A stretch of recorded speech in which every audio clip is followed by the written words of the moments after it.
Japet, humupo na ba ang mga baha na naitala dyan sa Quezon Province?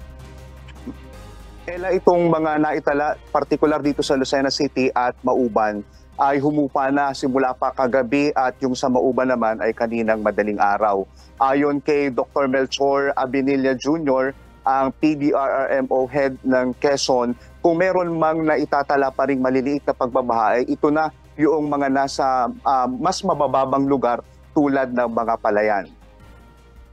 Patuloy ang clearing operation ng lokal na pamahalaan ng iba't ibang ahensya sa mga pangunahing lansangan sa bayan ng Mauban at Sampaloc, Quezon dahil sa mga naitalang pagbaha, landslide at mga pagtumba ng puno sa lugar. Sa ngayon ay hindi pasabol ang Mauban-Sampaloc Road, ngunit minamadali na ang clearing sa lugar at inaasahang matatapos ngayong araw. Nag-uuwian na din sa kanilang mga bahay ang mga residenteng apektado ng pagbaha sa Mauban dahil sa humupa na ang tubig baha kaninang umaga.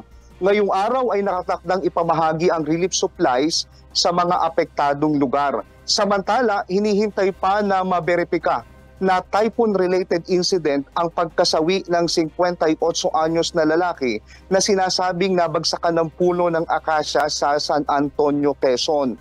Ayon sa Provincial Disaster Risk Reduction and Management Office ng Quezon, manggagaling sa Department of Health, Philippine National Police at Office of the Civil Defense ang katibayan kung typhoon-related ang sanhi ng pagkasawi nito. Bukod dito, wala pa rin naitatalang nasugatan o nalunod dahil sa bagyo. Patuloy naman ang ginagawang damage assessment ng lokal na pamahalaan ng Quezon at inaalam pa ang halaga sa nasira sa infrastruktura, lalo na sa agrikultura. At yan muna ang update live mula dito sa Lucena City. Ella?